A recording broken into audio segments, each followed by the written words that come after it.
We've got to move on. Bailout history. It took many years and many failures to lead us here. And it will take many months and many different solutions to lead us out. There are no quick fixes, and there are no silver bullets. Not a silver bullet, but federal bailouts have been the government's weapon of choice in fighting the financial crisis.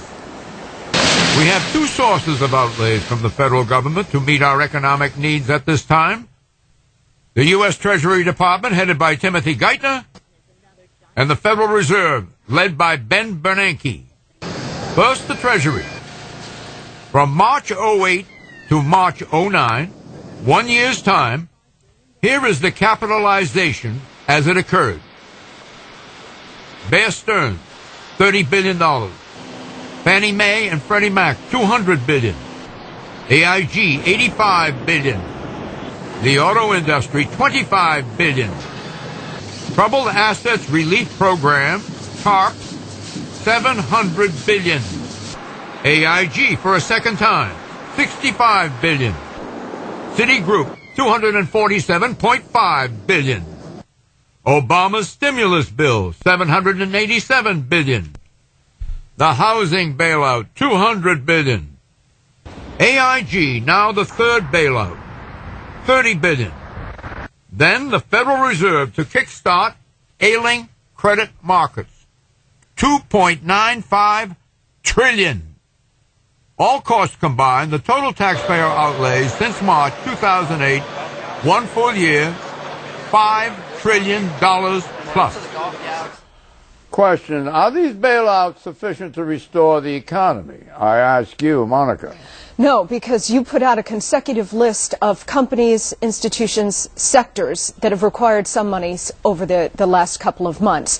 In just about every single one of those cases, there was a redundancy there. AIG coming back, the auto industry coming back. What we have poured into all of these sectors has not nearly been enough, and it will not be enough. This is like spitting into the ocean. It's not going to be enough to restore the economy, and if we keep going down the path of having the government jackboot on the private sector, which will be the engine of this growth, will not even have a chance to recover. Jackboot on the private sector. The private sector had its jackboots on American taxpayers for a good long while, and we had companies like AIG basically operating like a hedge fund and selling a little insurance on the side. And it is totally appropriate that we now try to get a handle on the new financial world and it's a titanic struggle between the Treasury Department and the financial community as who's going to run the economy. What about that $5.2 trillion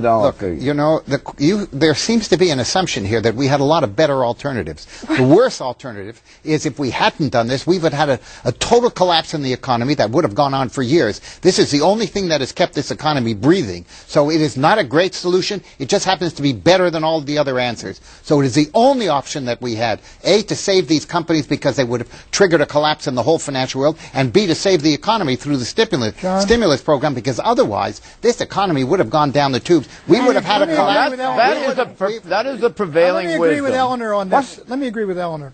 MetLife, our sponsor, sells insurance. They're regulated. They are not in trouble. This crazy AIG is an insurance company. On the side, it had this financial products division, which was into all this stuff. It got it in trillions of dollars of debt with very little to back it up, and that's what brought it down. And that's why you need regulation. If the taxpayer is going to have to bail out these banks when they go under, then we got a right to set regulations on what they do and cannot do. And we have the opportunity. We have the opportunity now with this crisis to rebuild a manufacturing base around a new green economy. So there are opportunities here as well. You are in agreement with Mort on this, correct? Definitely. You're not in agreement with both. You are. You're in agreement with both. Are you in agreement with Mort? I am saying that government cannot create wealth. If this economy is going to have any chance of recovering and pulling itself out, the government has to stop stepping on the private sector at every turn. Are you against deposit insurance? Are you against deposit insurance? Poured in here. At what point do we say enough? At what point do the taxpayers get some relief here? He who pays the piper calls the tune. So the government is going to call the tune. Exactly right. And there goes free enterprise down the drain. Absolutely What not. about that? What about that? It is not so. Excuse me a second. Yes, I mean, did the FDIC end the world of banking? Not in your life. It saved the world of banking. The fact that the banks had some regulation is what saved them. 70% of the financial world had no regulation, and they went way over the top. You believe the liberalism of this billionaire? It's not liberalism, it's realism. It's realism. Hey, John, you got a federal deposit insurance company. Monica, let me ask you, are you against deposit insurance? Should the people who had $50,000 in a bank when he goes under get wiped out, or should the government pay him back? We have all of these regulations on the books. We have agencies like the SEC. Just because they didn't do their job this time, does that mean we had a they whole were not You ever hear of You got to save the country from these. buyer beware, caveat emptor, Sure. exit